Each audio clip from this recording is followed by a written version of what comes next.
প্রিয় দর্শক, আমন্ত্রণ জানাচ্ছি আমাদের আজকের 7 দিনে। আমরা আজকে কথা বলতে চাই সংস্কার নিয়ে, বিশেষ করে রাজনীতি সংস্কৃতির যে সংস্কার হওয়া প্রয়োজন সেই বিষয়গুলো নিয়ে আমরা কথা বলতে চাই। আমরা জানি আজকে অন্তর্বর্তী সরকারের উপদেষ্টার সাথে তৃতীয়বারের মতো রাজনৈতিক দলগুলোর সংলাপ শুরু হয়েছে, সেখানেও ঘুরে ফিরে উঠে আসছে সংস্কার, নির্বাচন, এই বিষয়গুলো। সংস্কার আগে না নির্বাচন আগে, সেটাও সেই আলোচনাও রয়েছে। কিন্তু মূল যে জায়গাটা, রাজনীতি যারা করেন, রাজনীতিকে যারা চালিয়ে নিয়ে যান, রাষ্ট্রের যে জায়গাটা, রাজনীতি নির্ভর যে জায়গাটা, সেইখানে আসলে কি ধরনের সংস্কার জনগণ আশা করেন, সাধারণ মানুষ আশা করেন, সেই বিষয়গুলো নিয়ে রাজনীতিবিদরা কতটা ভাবতে চান, সেই বিষয়গুলো নিয়ে আজকে আমরা আলোচনা করতে চাই। পরিচিত হয়ে নিয়ে আমাদের স্টুডিওতে আজকে রয়েছেন জাতীয় পার্টির প্রেসিডেন্ট সদস্য ব্যারিস্টার শামীম হায়দার পাটোয়ারী। পাটোয়ারী ভাই, আপনাকে স্বাগত জানাচ্ছি। এবং সাথে রয়েছেন সিনিয়র সাংবাদিক এম.এ. আজিজ ভাই, আপনাকে স্বাগত জানাচ্ছি। এবং আমাদের সাথে অনলাইনে যুক্ত হয়েছেন কুষ্টিয়া ইসলামী বিশ্ববিদ্যালয়ের শিক্ষক অধ্যাপক মোহাম্মদ সেলিম। আমরা তার সাথেও কথা বলবো। আমি আসতে চাই শামীম হায়দার পাটোয়ারী, আপনার কাছেই আসতে চাই যে আমি যে কথাটা দিয়ে শুরু করলাম, যে রাজনীতির যে সংস্কার, রাজনৈতিক সংস্কৃতির যে সংস্কার, সেই সংস্কারের জায়গাটা আসলে আমরা আমাদের রাজনীতিবিদদের ভাবনায়, বিশেষ করে এই যে 2 মাসের অন্তর্বর্তী সরকারের 2 মাসের যে বিপ্লব, এর মধ্যে কতটা দেখতে পাচ্ছি বলে আপনি মনে করেন? না, একটা তো হচ্ছে যে বিপ্লবের পরে যে উৎসাহটা সৃষ্টি হয়েছিল, সংস্কার, পরিবর্ধন, সংযোজন, অল্টারেশন, মডিফিকেশন, অ্যামেন্ডমেন্ট, সেটা স্তীমিত হয়ে যাচ্ছে। এবং আমি মনে করি বিপ্লবের পক্ষে যে একটা অসাধারণ ঐক্যমত সৃষ্টি হয়েছিল, সেটা আস্তে আস্তে ফ্র্যাগমেন্টেড হচ্ছে। বিপ্লব যারা করেছে বা বিপ্লব যারা সমর্থন করেছে, তারা নিজেরাই অনেকে হতাশ হচ্ছে, অনেকে যে আকাঙ্ক্ষা ছিল সেটা পূরণ হচ্ছে না। যে 6টি সংস্কার কমিটি করা হয়েছে, তাদের মধ্যে অনেকে আমি চিনি এবং মনে করি তারা অনেকেই খুব ভালো রোল প্লে করতে পারবে। কিন্তু আপনি একদম রাইটলি বলেছেন যে মূল সমস্যার সমাধানটা হতে হবে রাজনৈতিক দলের অভ্যন্তরীণ, বিকজ পলিটিক্যাল পার্টি হচ্ছে গেটওয়ে। সে ভবিতব্য করাপ্টকে হতে পারে, তাকে আটকিয়ে দিবে, তাকে প্রমোশন দিবে না, তাকে নমিনেশন দিবে না। ভবিষ্যতে কে স্বৈরাচার হতে পারে, ড্যামাগগ হতে পারে, যে টার্মটা বলা হয়েছে ড্যামাগগ, হাউ ডেমোক্রেসি ডাইজ, একটা বইয়ের মধ্যে বলা আছে যে সেখানে প্রথমেই প্রসেসে জানা যাবে সে একদিন স্বৈরাচার হতে পারে, সে মানুষ মারতে পারে, তাকে রাজনীতিতে আমরা প্রমোট করতে পারবো না। সে ইনক্লুসিভ না, তাকে রাজনীতি প্রমোট করা, সে কালার রেসিস্ট, তার কথাবার্তায় বোঝা যাচ্ছে সে কালার রেসিস্ট, তাকে প্রমোট করা যাবে না। এই সমস্ত জিনিসগুলো যদি আমরা পলিটিক্যাল পার্টি না করে, তাহলে ডেমোক্রেসি তো একটা চিপ পপুলিজমের বিষয়। ডেমোক্রেসি তো বিজ্ঞাপন। সেখানে যদি একটা লোক খুব সুন্দর কথা বলে, মানুষকে বুকে জড়াই ধরে, অনেক টাকা খরচ করে, সে একটা পলিটিক্যাল কেরিয়ার গড়ে ফেলছে পৃথিবীর সব দেশেই। পলিটিক্যাল পার্টিকে সংস্কার করার জন্য একটা কমিশন করা প্রয়োজন। এবং পলিটিক্যাল পার্টি থেকে যদি আপনি পরিবারতন্ত্রকে কমিয়ে ফেলেন, আমি বলবো না এটা বিলোপ করতে হবে, পরিবারতন্ত্রের কেউ যেন দলকে একচ্ছত্র করতে না পারে। আমি মনে করি বিগত সময়ে আওয়ামী লীগ ঠিক এই সমস্যাটাই ভুগেছিল। আস্তে আস্তে আস্তে আস্তে বঙ্গবন্ধু কন্যা একচ্ছত্র হয়ে গিয়েছিলেন এবং কোনো পলিটিশিয়ান তাকে অ্যাডভাইস দিতে সাহস পেত না, কোনো পলিটিশিয়ান তার সাথে আর্গুমেন্ট করতে সাহস পেত না, উনি এটা অ্যালাউ করতেন না। মেবি যে কারণে যেটা হয়েছে, ওনার প্রত্যেকটা ভুল আরেকটা ভুলকে নিয়ে আসছে এবং তারপরে আরো বড় বড় ভুল উনি করেছেন। কিন্তু আপনি যেটা বলছেন যে রাষ্ট্রীয় কাঠামো অভ্যন্তরীণ সংস্কার কি করতে পারবে, নাকি এটা ইন্ডিভিজুয়াল প্রত্যেকটা দলের রাজনৈতিক সংস্কৃতিতে পরিবর্তন আনতে হবে নিজেকেই? না, এটা তো অবশ্যই নিজেকেই আনা উচিত, কিন্তু নিজেকে তো কেউ আনতে চাচ্ছে না। তো সেক্ষেত্রে নির্বাচন কমিশনে তো প্রতিটি দল নিবন্ধিত হয়, নিবন্ধিত হলে তাদের কনস্টিটিউশন জমা দিতে হয়। কি কন্ডিশনে তারা নিবন্ধন দিবে এবং নিবন্ধন বাতিল করবে, এটা একটা সেট ক্রাইটেরিয়া আছে।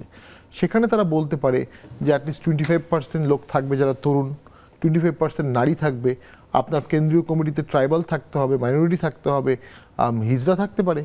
তো এই ধরনের ইনক্লুসিভ একটা রিফর্ম যদি পলিটিক্যাল পার্টির মধ্যে করা না হয়, এবং নির্বাচন কমিশনকে through out the year political পার্টির সাথে এঙ্গেজ থাকতে হবে। কিন্তু ফ্যাক্ট হচ্ছে, সাধারণ মানুষের কাছে যে প্রশ্নটা চলে আসে যে বিড়ালের গলায় ঘন্টা বাঁধবে কে? নিয়ম কিন্তু আছে, আইন কিন্তু আছে, সেই আইন দিয়ে কে বাঁধতে পারছে কিনা? আমি একটু আজিজ ভাই আপনার কাছে আসতে চাই। নিয়মের কথা আমরা বলি, আইনের কথা বলি, নতুন নতুন আইনও হয়তো আসবে, সংবিধানেরও পরিবর্তন আসবে, তাতে করে এই যে ব্যক্তি চরিত্রের যে পরিবর্তন, দলীয় চরিত্রের যে পরিবর্তন, সেটা কতটুকু আমরা আশা করতে পারি? ধন্যবাদ আপনাকে। আমি পাটোয়ারী ভাইয়ের সাথে একমত হয়ে আমি কিছু যুক্ত করতে চাই। ধরেন এই যে অন্তর্বর্তীকালীন সরকার যে 6টা কমিশন করেছে সংস্কার করা, ধরেন করা হলো, সবার কাছে গ্রহণযোগ্য হলো, হ্যাঁ, নির্বাচনও হলো, এক্সিস্টিং যে দলগুলি আছে এই দলগুলোর ভিতরেই তো কেউ ক্ষমতায় যাবে, দায়িত্বে যাবে, এই রাজনীতিবিদরাই তো বিভিন্ন জায়গায় আসবেন। কিন্তু আমার প্রশ্ন হচ্ছে, আম গাছে তো কাঁঠাল ধরবে না। আপনার বিএনপি এক ব্যক্তি যা বলবে তাই ঘটবে, জাতীয় পার্টি এক ব্যক্তি যা বলবে তাই ঘটবে, জামাত ইসলামও তাই ঘটবে। তাহলে আওয়ামী লীগ দোষ করছে কি? আওয়ামী লীগের তো শেখ হাসিনা যা করছে তাই ঘটছে।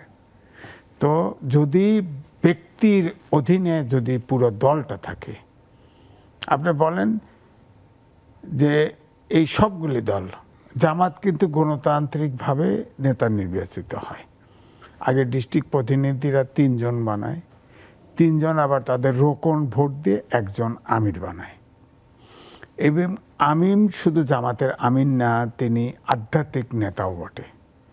অর্থাৎ তার কথা কোনো জামাতের লোক অবাধ্য হতে পারবে না, যা বলবে তাই শুনবে। তো তাহলে তো এটা তো আমার মনে হয় জাতীয় পার্টি আওয়ামী লীগের চাইতেও কঠিন, বিএনপির চাইতেও কঠিন।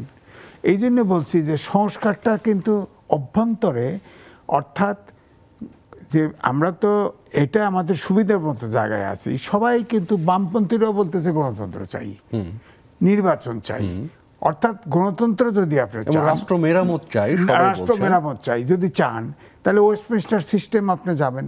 হয়তো নির্বাচন পদ্ধতি নিয়ে এখন বিশ্বে আনুপাতিক নির্বাচন হচ্ছে, আবার ডাইরেক্ট নির্বাচন হচ্ছে, আবার বিএনপির প্রস্তাবে 31 দফা আছে, সেখানে আপার হাউস লোয়ার হাউস, সেটাও সেকেন্ড ব্যালেন্স আছে, প্রেসিডেন্টের আছে, ঠিক আছে, এগুলো আছে। কিন্তু আমার বক্তব্য হলো সরকারটা চালাবে কে? এখানে যদি সংস্কার না হয়, গণতন্ত্র মানে তো কালেকটিভ লিডারশিপটা থাকতে হবে। কালেকটিভ লিডারশিপ এই চর্চাটা যদি পার্টির ভিতরে না থাকে, তাতে এক ব্যক্তির নির্দেশনাই চলবে। ধরেন পাওয়ার প্রেসিডেন্টকে অর্ধেক দিলেন, প্রধানমন্ত্রীর অর্ধেক দিলেন, মূলটা প্রধানমন্ত্রীর কাছে রইল, পার্টির নিয়ন্ত্রণ একজনের হাতে রইল, তার কথাই তো সব চলবে। অর্থাৎ পার্টির থেকে আপনি আউট, তো সব কিছু আউট। এই জন্য বলছি যে পার্টির ভিতরে গণতন্ত্র চর্চা আনতে হবে। সেই অবস্থাটা কতটুকু দেখতে পাচ্ছেন? বিশেষ করে গত 2 মাস ধরে আমরা প্রচুর কথা বলছি, সংস্কার নিয়ে কথা বলছি, রাষ্ট্র মেরামত নিয়ে কথা বলছি, কিন্তু নিজের সংস্কার বা নিজের দলের সংস্কার নিয়ে কতটা আসলে পদক্ষেপ? Very interesting. কোন দলই অপর দলকে যে বলবে তাও বলতেছে না এই কথা, সংস্কার চায়। কিন্তু পার্টির ভিতরে যে জনগণের প্রত্যাশা, ধরেন আমি সমকালে বিশাল করে সাবসিস্ট করি, আমি প্রথম এই ইলেকশনের আগে, যে পার্টির ভিতরে ডেমোক্রেসি নাই, কিসের গণতন্ত্র? হ্যাঁ, কিসের গণতন্ত্র? এই পার্টি গেলে একই কথা, যে পার্টি ক্ষমতা যায়। আমাদের সংবিধান সম্পর্কে আমি বলছি যে সংবিধানই স্বৈরাচার তৈরি করে। কারণ যিনি প্রধানমন্ত্রী হন তিনি ওই সরকারি দলের প্রধান থাকেন, তিনি পার্লামেন্টারি পার্টির প্রধান থাকেন, তিনি প্রধানমন্ত্রী তো হনই, এবং প্রধানমন্ত্রীর আপনার পরামর্শ ছাড়া প্রেসিডেন্ট থেকে শুরু করে কেউ কিছু করতে পারে না। তিনি ক্যাবিনেট ফর্ম করেন, তিনি সব কিছুই করেন। তো সুতরাং এমনি তো আপনার এই সংবিধানই তো স্বৈরাচার তৈরি, আপনাকে ক্ষমতা দিয়ে রেখেছে, ক্ষমতা দিয়ে রাখছে, তার দোষ কি? ওই আল্লাহ তারে বেস্তে নসিব করুক মালিক সাহেব মিরপুরের, উনি কয় আমি ভিকারে করবে কি, সরকার বদলায় যায়, আমি তো আছি। আমরা একটু অধ্যাপক সেলিম, মোহাম্মদ সেলিমের সাথে কথা বলতে চাই। অধ্যাপক সেলিম, আপনার কাছে এইখানেই আসতে চাই যে সংবিধান সংশোধন, নির্বাচন প্রক্রিয়া সংশোধন বা আরও যে সব সংশোধনের কথা বলছি, সেখানে আসলে দলীয় সংস্কৃতি বা রাজনৈতিক সংস্কৃতির সংশোধন প্রক্রিয়া কতটা গুরুত্বপূর্ণ বলে মনে করেন একজন লোক প্রশাসনের শিক্ষক হিসেবে?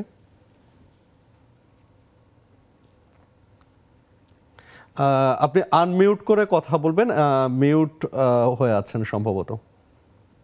ধন্যবাদ সুপ্রিয় সঞ্চালক, এবং আজকে আরো 2 জন অংশগ্রহণকারী ব্যারিস্টার পাটোয়ারি এবং সিনিয়র সাংবাদিক আমি আদিস, আপনাদেরকে আমি শুভেচ্ছা জানাচ্ছি। আপনার প্রশ্নটি অত্যন্ত গুরুত্বপূর্ণ। দেখুন, আমার যে পূর্বের যে 2 জন বক্তা, ওনারা যতটা হতাশা প্রকাশ করেছেন, আমি আসলে ততটা হতাশ নই। কারণ হলো, একটা দেশের গণতন্ত্র চর্চা, এটার যে যাত্রাটা, গত 50 বছর বাংলাদেশের গণতন্ত্রের যে যাত্রাটা, এটা স্মুথ ছিল না আসলে।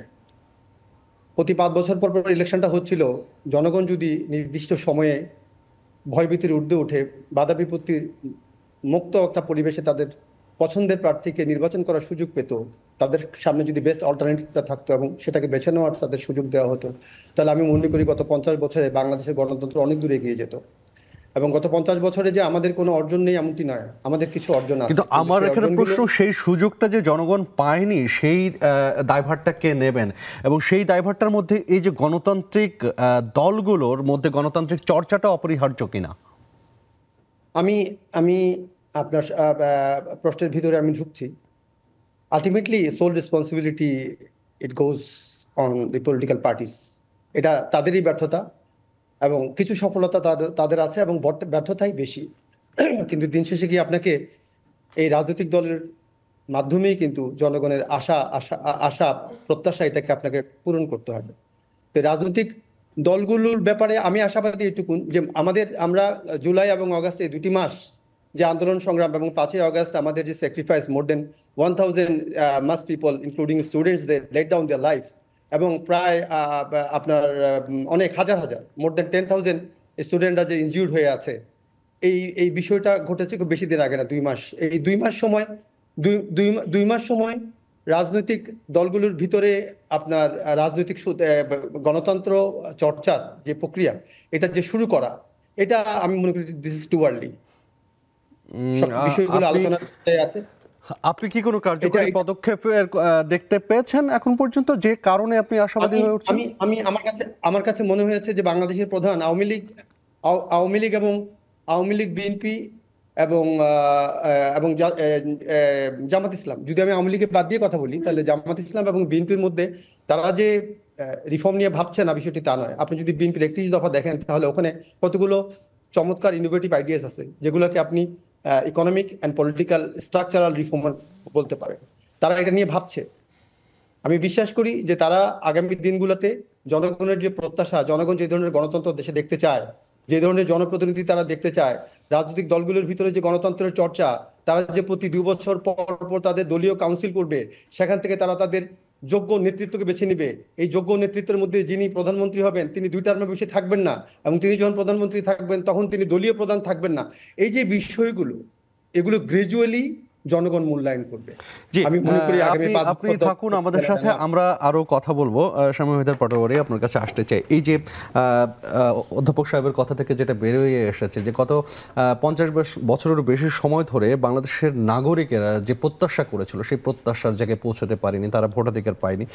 এই যে প্রক্রিয়া, আপনিও রাজনীতির সাথে আছেন, আপনি সংসদ সদস্য ছিলেন, সেইখান থেকে মানে কেন গণতান্ত্রিক অধিকারগুলো জনগণ পাচ্ছে না, এবং সেখানে আসলে কার্যকরী পদক্ষেপগুলো কি হতে পারে? বিশেষ করে আপনাদের দলের মধ্যে আসলে কি ধরনের পরিবর্তন আপনি প্রত্যাশা করেন? না, একটা পরিবর্তন প্রথমে যেটা দরকার হচ্ছে, আসলে পরিবর্তনটা প্রথমে হতে হবে ভোটারের, দ্বিতীয়ত হতে হবে রাজনৈতিক দলগুলোর, তৃতীয় হবে সাংবিধানিক কাঠামো, যেন কোনো অবস্থাতেই কোনো সরকার ভবিষ্যতে নির্বাচন ব্যবস্থাকে প্রভাবিত করতে না পারে।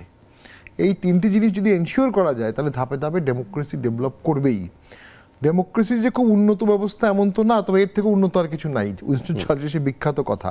আমি যেটা বলছিলাম, পার্টির ভিতরে কি করতে হবে, একটা হচ্ছে সংবিধানটা নির্বাচন কমিশন মিনিমাম স্ট্যান্ডার্ড দিয়ে দিবে, অ্যাক্টিভিটিসগুলো নির্বাচন কমিশন মিনিমাম স্ট্যান্ডার্ড দিয়ে দিবে, যে আপনার জেলা পর্যায়ে কাউন্সিল হয়েছে কিনা, 64 জেলার 64 ছবি দেখতে হবে, উপজেলা পর্যায়ে কাউন্সিল হয়েছে কিনা, নারী অংশগ্রহণ আছে কিনা, এই সমস্ত কিছু।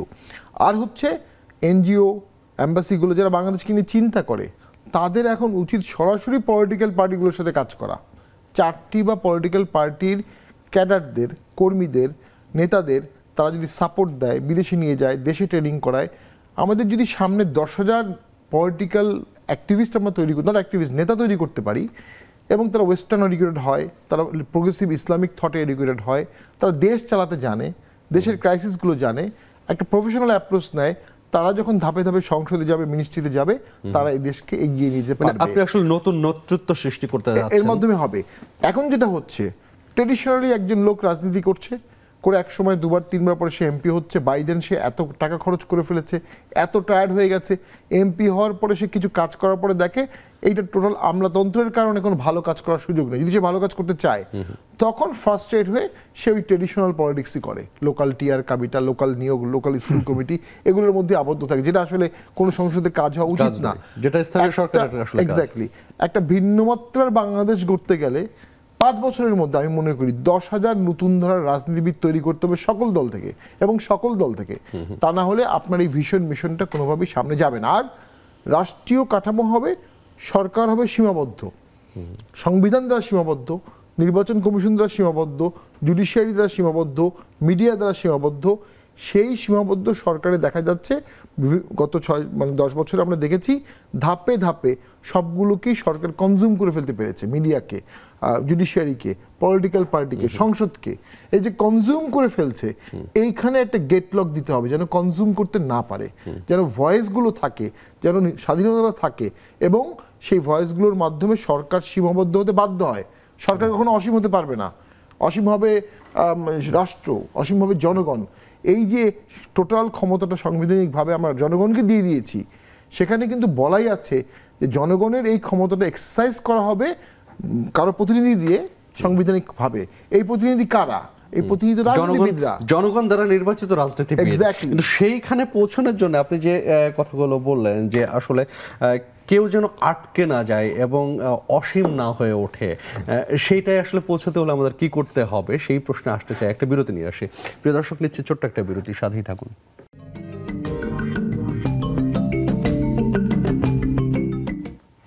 প্রিয় দর্শক, আমন্ত্রণ আরও একবার। আপনি আছেন নেক্সাস টেলিভিশনের সাথে। 7 দিনের আয়োজনে আমরা কথা বলছি রাজনীতির সংস্কৃতি এবং কিভাবে সংস্কার গড়তে পারে।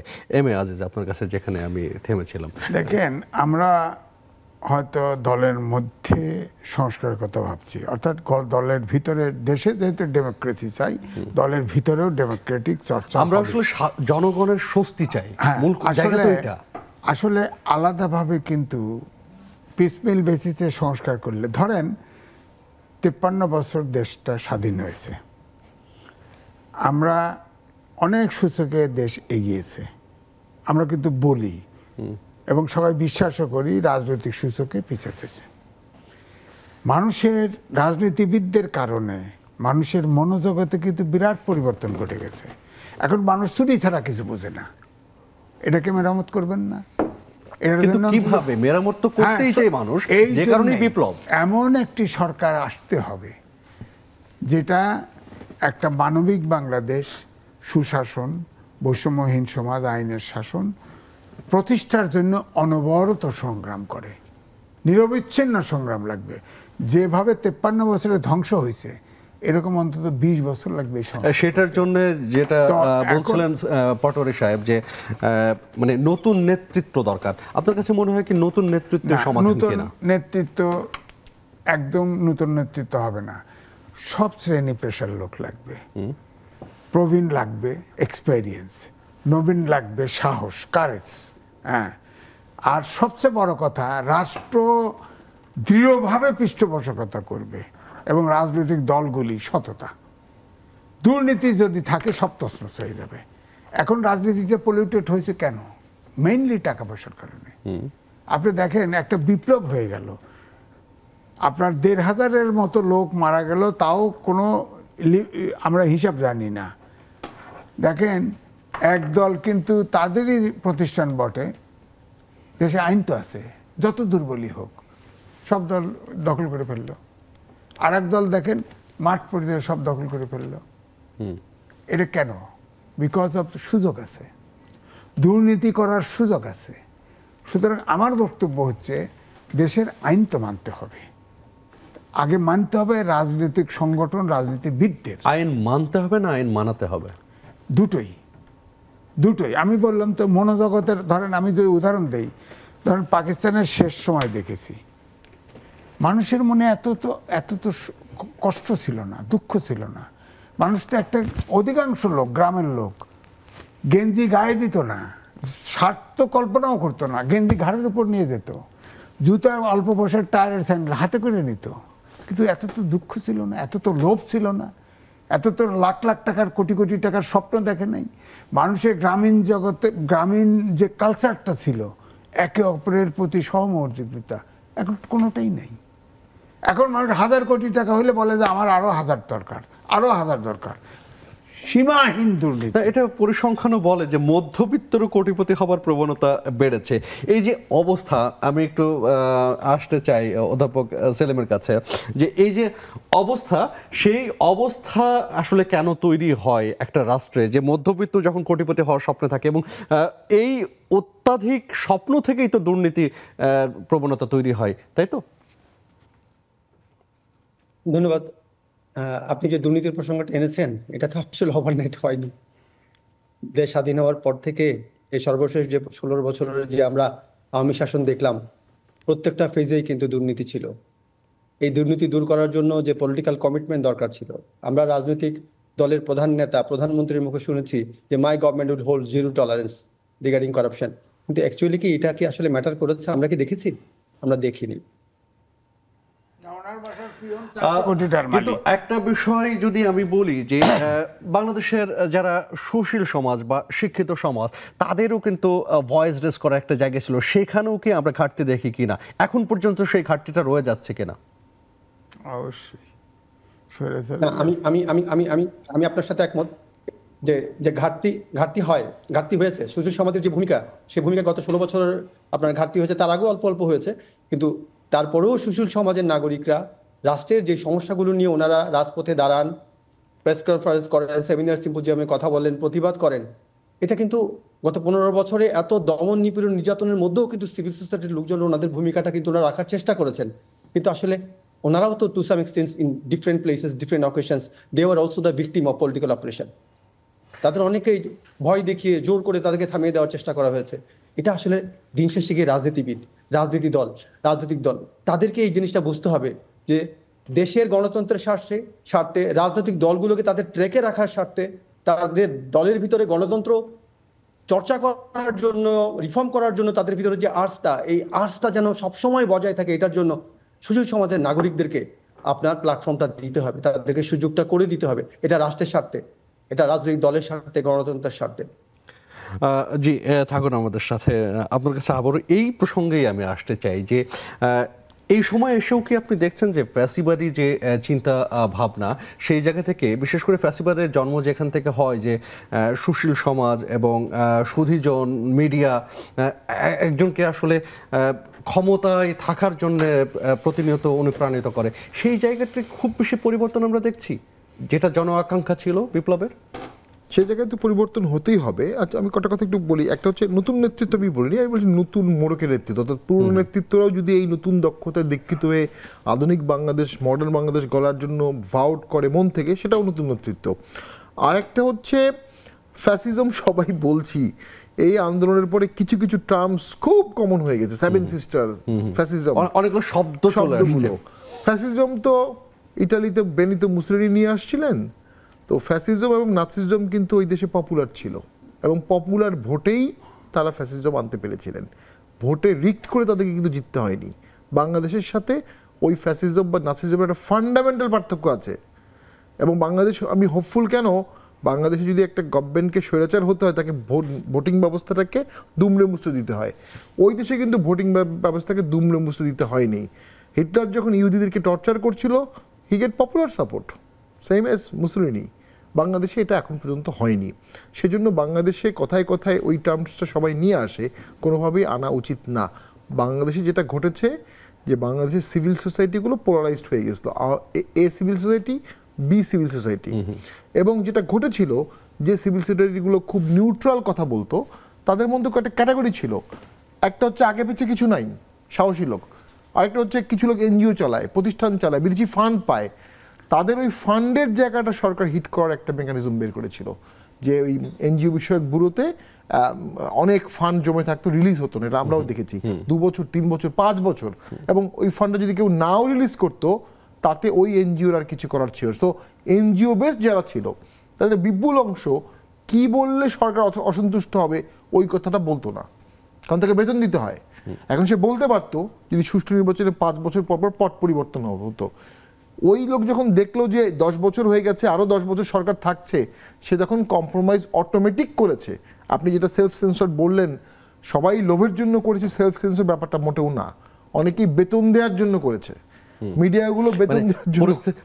পরিস্থিতির দায় হিসেবে দেখছেন আপনি এটা? আমি সেই জায়গাতে কোনো রক্ষা কবচ নেই। আমি জায়গাটা বারবার বলছি, আগে কি হতো, এরকম কিছু রিট আমি প্রচুর রিট করেছি আমার লাইফে সরকারের বিরুদ্ধে, অসংখ্য। 2005 সালে 6 সালে আমরা দেখেছি, সেই সময় আওয়ামী লীগের যাকেই ধরা হতো হাইকোর্ট তাকে জামিন দিয়ে দিত।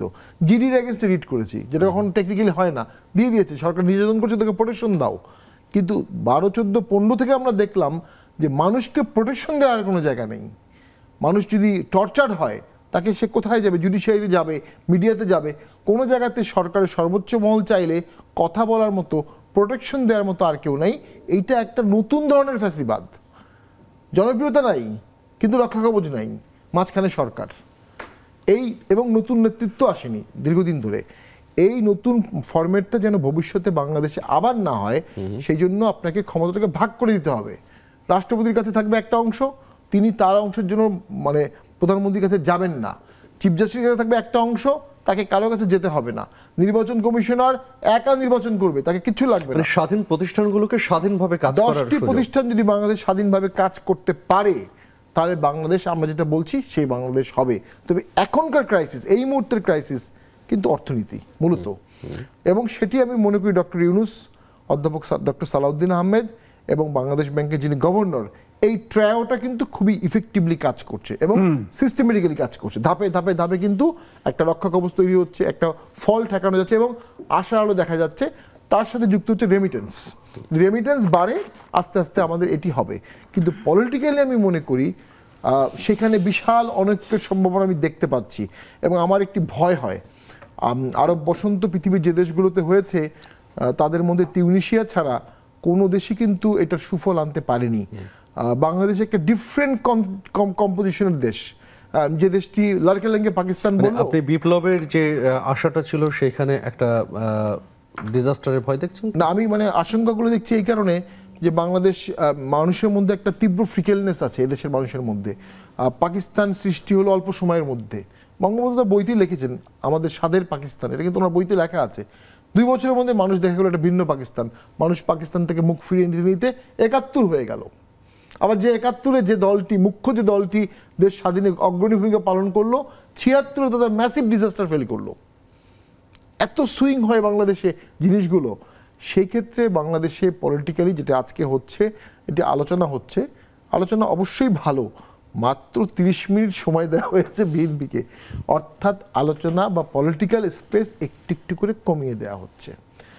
এটি যদি আলোচনার ভিত্তিতে হয় জাস্টিফাইড, যদি আলোচনার ভিত্তিতে না হয়, পলিটিক্যাল দলগুলো ফ্রাস্ট্রেট হয়ে যায়, তখন কিন্তু সরকার অর্থনীতি বাঁচাবে, রিফর্ম করবে, না পলিটিক্যাল পার্টিগুলোকে দমন করবে। দমনের ক্ষেত্রে একটা বড় অসুবিধা আছে। শেখ হাসিনা 14, 15, 16 বছর দমন করে টিকতে পেরেছে, বা 14, 15 বছর আমি বলবো না, 14 থেকেই বলবো, 11 বছর বলবো। নোবেল লরিয়েট ডক্টর ইউনূস তো সেই পরিমাণ নির্দেশ পুলিশকে দিতে পারবেন না, কারণ তিনি একটা ইন্ডাস্ট্রিয়াল এক্সপোজারের মানুষ। তার মানে তাকে পুনঃপৌনিক আলোচনা করতে হবে এবং একটা হোপ দিতে হবে যে এতদিনের মধ্যে একটা ইলেকশন হবে, যেটা অন্যান্য সবাই আশা করছে, একটা রোড ম্যাপ। আমরা একটা বিরতি নিয়ে আসি। প্রিয় দর্শক, নিচ্ছে আরও একটা বিরতি, সাথেই থাকুন।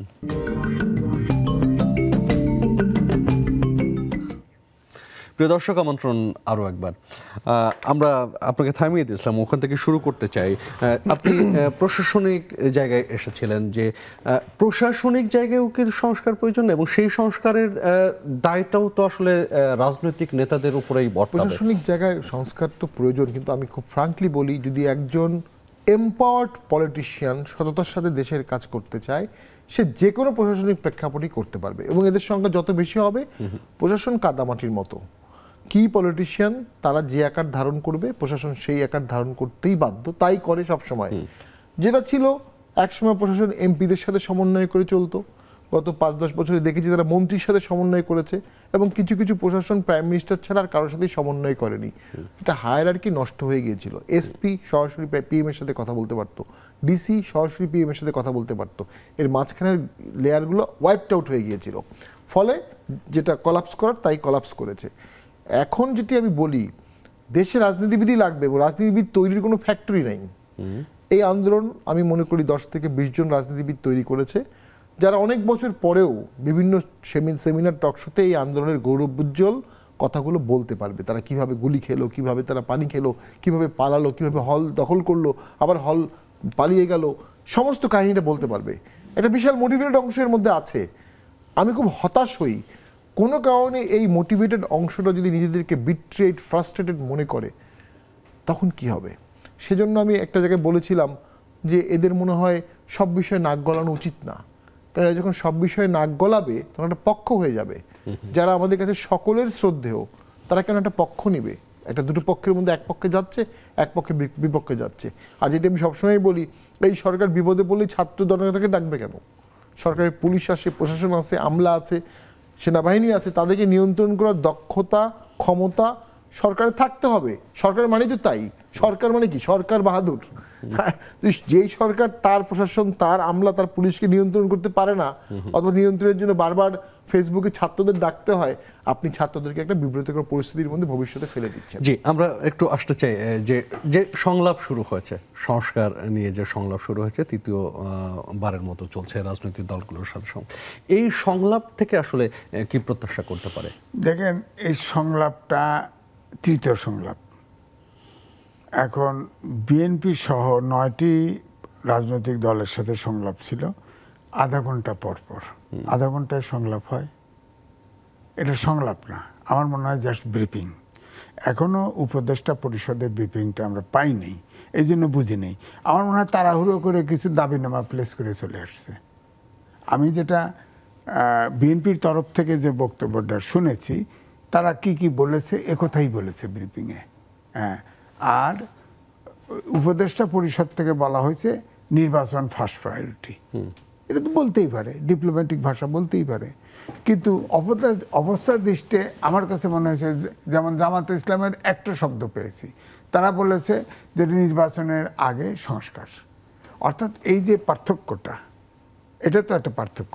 আর 2 নম্বর হচ্ছে সংস্কার আপনি যে করবেন, ধরেন আমি যদি বলি যে এখন অন্তর্বর্তীকালীন সরকার তো ক্ষমতায় আছে মাত্র 20 জন, আপনার হয় না 30 জন করলে না করবে কি? করে না কেন? করে না কেন? এখানে আবার কোঠারি কেন বলেন? এটা বাড়াতে পারতো আরো এফিশিয়েন্ট। আপনার কি মনে হয় যে সক্ষমতা বাড়লে আসলে কাজ করার সুযোগটা আরো? এখন তো বাইরে মোটামুটি ভাবে আলোচনায় এসে গেছে যে প্রধান উপদেষ্টার ইমেজ ওয়ার্ল্ড ওয়াইড, এটা প্রয়োজন। আর 3 জন ব্যক্তি কাজ করতেছে, আর বাকিগুলো কাজের জন্য উপযুক্ত নয়। বাইরে কিন্তু জনমনে এই ধারণাটা তৈরি হয়েছে। আপনি এটা কী করবেন? টেলিভিশনে আসতেছে, মিঠে মিঠে কথা শুনলে তো হবে না, কাজ তো হইতে পারে। বলেন না কোন সেক্টরটা ডিসিপ্লিনে আসছে? আমার ব্যক্তিগত অপিনিয়ন, আপনার যখনই অন্তর্বর্তীকালীন, হ্যাঁ, তাদের প্রিপারেশন ছিল না, হুট করে বসছে। দেখুন, এই যে আপনি বললেন যে কোন সেক্টরটা ডিসিপ্লিনে আসছে, এবং এইখানেও কি রাজনৈতিক দলগুলোর আসলে ভূমিকা রাখবার সুযোগ আছে কিনা? সংলাপে যদি দেখেন যে শারদীয় দুর্গার উৎসব নিয়েও কথা হয়েছে, সবগুলো দল এরকম কথা বলেছে। রাজনৈতিক দলগুলোকে আরো বেশি সক্রিয় করার প্রয়োজন না। আমি এই বলছি যে ধরেন এটা একটা বিপ্লবী হয়েছে, অভ্যুত্থান বলেন আর যাই বলেন, সাথে সাথে রাজনৈতিক দলগুলোর সাথে বসে প্রায়োরিটি ফিক্সড করে খুব প্রম্পট অ্যাকশানে যাওয়া উচিত ছিল সব গোছানোর জন্যে। সেটা তো হয় নাই। একটু যেন রাজনৈতিক দলের সাইড থেকে দূরত্ব, অথচ ছোট্ট একটা কমিটি 20 জনের, এটা তো কমিটির মতো, সরকার নেচারের তো না। সুতরাং যার ফলে কোনো জায়গায় কিন্তু আসলে অ্যাসার্ট করতে পারতেছে না। আর এই 15 বছরের 15.5 বছরের শাসনে সব তো তছনছ করে ফেলেছে এমনভাবে। ওই যে ইয়ে আছে, ওই যে মানে পুরোটাই আমরা বিভক্তির সমাজের মধ্যে ঢুকে যাচ্ছি। তো এই জন্য আমি বলছি, যেটা বলছি যে ধরেন রাষ্ট্র কনফিউশনটা কোথায় দাঁড়াচ্ছে। প্রধান উপদেষ্টা বললেন ছাত্র আমাকে ক্ষমতায় আনছে। আমার বক্তব্য একটা উদাহরণ দেই, আমাকে অনেকে ভুল বুঝতে পারে। জাসদের ফেল করার কারণ অনেক ব্যাখ্যা দেওয়া হয়, কিন্তু আমার কাছে একটি কারণ, একটি শ্রেণী জাসদ ছিল যুবক শ্রেণী, একটি শ্রেণী কিন্তু রাজনীতিতে সাকসেসফুল, কারণ এখানে ধরেন তাদের সিনিয়ররা, যে কারণেই হয়তো বলা হয় গণতন্ত্র সৌন্দর্য অন্তর্ভুক্তিমূলক সমাজ। এখন আমার কথা হলো যে এখন একটা শ্রেণী ছাত্ররা বেরিয়ে আসছে, এই ছাত্র মধ্যবয়সী অর্থাৎ ছাত্র, যুবক, প্রবীণ সব মিলেই কিন্তু রাজনীতি, রাষ্ট্র চালাইতে হবে, সবারই দরকার আছে, সবাই সম্মিলিতভাবে। কিন্তু ছাত্রদের কয়েকজন ছাত্রের আচরণ দেখে মনে হয় যে সারা জাতি তাদেরকে কেন্দ্র করেই, সেটা নিয়েও বিভিন্ন মহল থেকেও কথা উঠছে, আলোচনা রয়েছে। এটা কিন্তু ওই জাসদের মতো ধারণা। আমরা আরেকটা বিরতি নিয়ে ফিরতে চাই। প্রিয় দর্শক, নিচ্ছি আরো একটা বিরতির সাথেই থাকুন।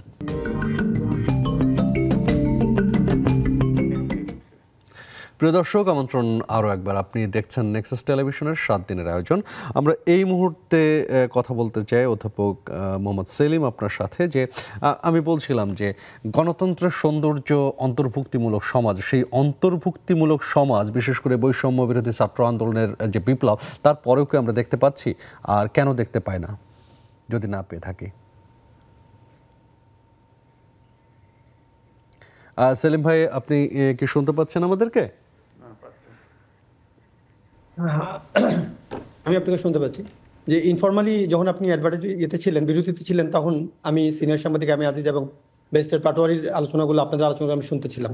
তো ওনাদের আলোচনার মধ্যে থেকে কিন্তু চলে আসছে যে অন্তর্বর্তীমূলক সমাজ বর্তমান ইন্টারিম গভর্নমেন্ট দায়িত্ব নেওয়ার পরে তাদের যে কর্মকাণ্ড, জি বলুন, অন্তর্ভুক্তিমূলক সমাজ নিয়ে আমরা কথা বলতে চাই। আমরা একটা ইনক্লুসিভ সোসাইটি, আমরা ইন্টারিম গভর্নমেন্টের যে রিজিম, ওনারা দায়িত্ব নেওয়ার পরে আমাদের যে প্রত্যাশিত ইনক্লুসিভ সোসাইটির রিফ্লেকশনটা কিন্তু এখনো পর্যন্ত এটা দৃশ্যমান নয়। It has not been manifested. এটা আমরা বুঝতে পারছি না, এখানে অনেক ঘাটতি আছে। আমি অনেক প্রস্তুতি নিয়ে এসেছিলাম যে আপনি রাজনৈতিক সংস্কার নিয়ে কথা বলার জন্য, কিন্তু সেই সময় তো খুব একটা পাওয়া যায় না এই কথাবার্তাগুলো বলার জন্য, যেগুলো আপনার কোর ইস্যু ছিল। তো আমি দুই একটা কথা একটু বলি, জাস্ট যে এটা আমার লাস্ট টাইম। সেটা হলো যে দেখেন যে ইন্টারিম গভর্নমেন্ট কয়েকটি কমিশন করেছে। আশা করছি যে কমিশনগুলোর রিপোর্ট আগামী ডিসেম্বরে দিবে। এর মধ্যে একটা গুরুত্বপূর্ণ কমিশন হলো নির্বাচন কমিশন, আপনার রিফর্ম যে কমিটি, এবং এই নির্বাচন কমিশন রিফর্ম কমিটি যে সমস্ত প্রস্তাবগুলো দিবে সংস্কারের, এই সংস্কারগুলো নিয়ে সকল রাজনৈতিক দলগুলোর সাথে আলোচনা হবে, এবং সেই আলোচনায় সকলে মিলে একটা কনসেনসাসে আসতে হবে যে নির্বাচন কমিশন, কারণ ইন্টারিম গভর্নমেন্টের sole responsibility is to hold a free and fair election, ওইটা ওনাদের প্রধান কাজ। এবং প্রধান কাজ এই রিফর্ম কমিটির যে সুপারিশগুলো আসবে, সুপারিশগুলোর মধ্যে নির্বাচন কমিশন রিফর্মের যে সুপারিশগুলো আসবে, এগুলো ইন্টারিম গভর্নমেন্টের উচিত রাজনৈতিক দলগুলোর সাথে বসা, ওনাদের সকলকে মিলে ধরে বেঁধে বুঝিয়ে যেভাবেই হোক একটা জায়গায় নিয়ে আসা, যে আসেন আমরা সকলে মিলে এই চেঞ্জগুলোতে আমরা একমত পোষণ করি। তাহলে আমাদের সংলাপের মধ্য দিয়ে আসলে একটা ভালো সংস্কার প্রস্তাবনা বের হয়ে আসবে, এমনটি মতামত আপনার? আমি খুবই হতাশ। আধা ঘন্টা সময় আপনার একটা দলকে দেওয়া, এটা দিস ইজ সো সিলি। আধা ঘন্টা সময়ের মধ্যে কোনো সংলাপ হয় না। এবং আমি বলবো যে ইন্টারিম গভর্নমেন্টের চিন্তা করা উচিত যে ওনাদের সাথে রাজনৈতিক দলগুলোর যত দূরত্ব তৈরি হবে, অবিশ্বাস তত বেশি বাড়বে, এবং ওনাদের দায়িত্ব পালন করা ওনাদের জন্য কঠিন হয়ে যাবে। কারণ আমরা টোটাল জনগোষ্ঠী আমরা কিন্তু বিভিন্ন দলে বিভক্ত। ফলে এই দলগুলোকে যদি ইন্টারিম গভর্নমেন্ট আস্থায় না নিয়ে কাজ করে, তাহলে ওনাদের সফল হওয়ার সম্ভাবনা ক্ষীণ। আমরা চাই না ওনারা ব্যর্থ হোক, আমরা চাই অ্যাট এনি কস্ট যে কোনো কিছুর বিনিময়ে আমাদের এই ত্যাগটাকে সফল করতে হবে।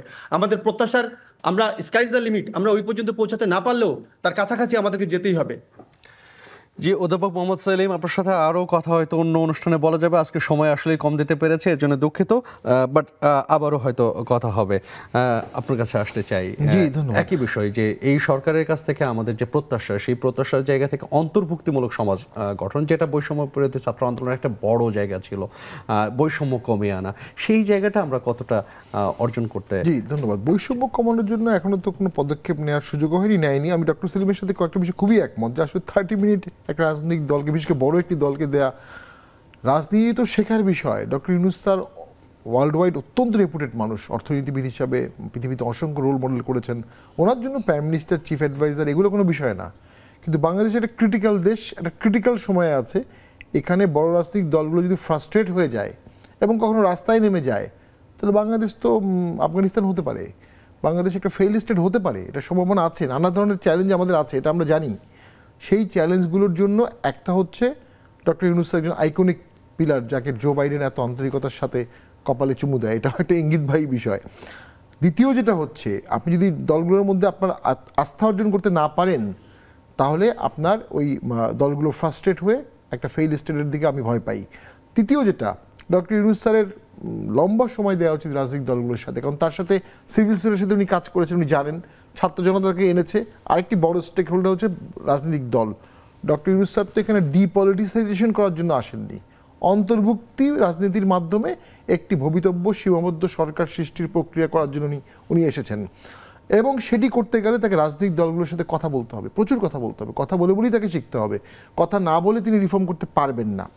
এবং আমি মনে করি এই সময়ে প্রচুর সিভিল সোসাইটির এঙ্গেজমেন্ট থাকারই কথা, কারণ নর্মালি একটা পলিটিক্যাল গভর্নমেন্ট যখন পলিটিক্যালি ইলেক্টেড হয় তখন তারা সিভিল সোসাইটির কথা শোনে না, এনজিওর কথা শোনে না, প্রফেসরদের কথা শোনে না, এক্সপার্টদের কথা শোনে না। এটা আমি দেখেছি এবং এটি বাস্তবতা। এখন হচ্ছে তাদের কাছ থেকে শুনে পলিটিক্যাল পার্টিদের সাথে একটু কথা বলে সেটাকে রিফর্ম করে ফেলা, কুইক অর্ডিন্যান্স করে ফেলা, সংবিধান সংশোধনের জন্য কাঠামো তৈরি করা। সেক্ষেত্রে আমি মনে করি রাজনৈতিক দলগুলোকে অ্যাক্টিভ পার্টিসিপেন্ট এই সরকার চালানোর ক্ষেত্রে দিতে হবে। সেটা হতে পারে কথা বলার মাধ্যমে, আমি বলছি না উপদেষ্টা হিসেবে তাদের নিতে হবে, কিন্তু অ্যাটলিস্ট কথা বলার মাধ্যমে জায়গাটা তৈরি করতে হবে, তাদেরকে পার্টিসিপেশন দিতে হবে। কারণ অংশগ্রহণের একটা অধিকার কিন্তু সবার আছে এবং অংশগ্রহণের একটা প্রয়োজনীয়তা ব্যাপকভাবে আছে। বাংলাদেশ যেন ফেইল স্টেট না হয়, এটা আমাদের এই মুহূর্তে লক্ষ্য হওয়া উচিত। এম এ আজিজ, আপনার কাছে আসতে না, দেখেন, যারা আন্দোলন করেছে, গণঅভ্যুত্থানটা ঘটিয়েছে, সব রাজনৈতিক দল, ছাত্ররা অগ্রভাগে ছিল, এদেশের সব শ্রেণী পেশার লোক যুক্ত করেছে। সবাইকে অ্যাকোমোডেট করেই কাজ করতে হবে, কনফিডেন্সে নিয়েই কাজ করতে হবে। ছাত্ররা ধরেন, ছাত্র বলতে তো ইউনিভার্সিটিতে পড়াশোনা করে, তার তো পড়াশোনা শেষ করতে হবে, ওই টাইপের আমি বলছি। তা আমি যেটা জাসদের সাথে উদাহরণ দিলাম, অর্থাৎ সব সুশীল সমাজ বলেন, রাজনীতিবিদদের সাথে তো গ্যাপ তৈরি করাই যাবে না। হ্যাঁ, ছাত্ররা, যারা ছাত্র আন্দোলন নেতৃত্ব দিয়েছে তারা শুরু করে। এবং সবচেয়ে বড় একটা কথা হচ্ছে যে গণমাধ্যম কিন্তু কোনো কিছু হাত দেওয়া হচ্ছে না।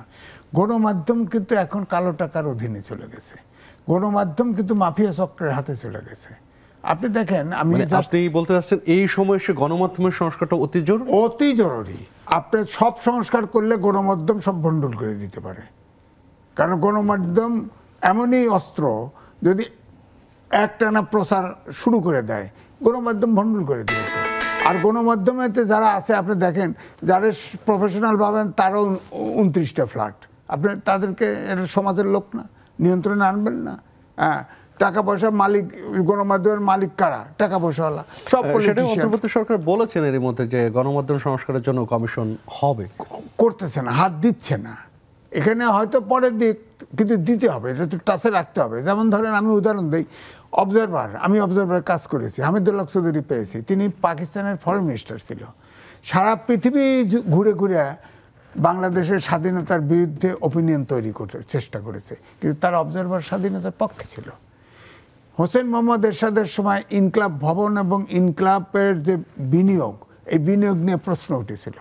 তখন ওই মৌলানা মান্নানকে রাজাকার, খুনি বলে নিউজ আসতো। আপনি বলতেছেন যে মানে অর্থলগ্নি যাই ঘটুক না কেন, পৃষ্ঠপোষকতা যাই হোক না কেন, গণমাধ্যমকে তার স্বাধীনভাবে কাজ করতে দিতে হবে। গণমাধ্যম স্বাধীনভাবে কাজ করতে দিতে হবে একটা ফরম্যাটের মধ্যে, কারণ এইটাও মাফিয়া চক্রের হাতে চলে গেছে। এইভাবে স্বাধীন দিলে তো মালিকের স্বাধীনতা হবে, মালিকের স্বাধীন। এখন তো সাংবাদিক তো মালিক সম্পাদক, মালিক নিয়োগ দেয়, মালিক এডিটর, কাঠামোর মধ্যে থেকে গণমাধ্যম কর্মীর স্বাধীনতা, কাজ করবার স্বাধীনতা। আগের অতীত এক্সাম্পল আছে, অবজারভার আছে, ডেইলি স্টার আমি কাজ করছি। ডেইলি স্টারের তো আমি মালিককে চিনি নাই, কোনোদিন দেখি নাই। SM আলী ফাউন্ডার এডিটর ছিল, তিনি সর্বসর্বা। তো সুতরাং এই জন্যই বলছি যে গণমাধ্যম সংস্কারটাও কিন্তু জরুরি, কিন্তু এটা তো ইমিডিয়েট প্রয়োজন নাই। এখন যেটা হয়তো ভাইস চ্যান্সেলর সাহেবও বললেন, হ্যাঁ, ইলেকশন কমিশন বিএনপির তরফ থেকে বলছে যে নির্বাচনের যে আইন আছে, নির্বাচন কমিশন গঠনের আইনটা বাতিল করে আগে নির্বাচন কমিশন তাদেরকে দিতে বলছে, তৈরি করে ইলেকশন দিতে বলছে সহজ পথ ধরেছে।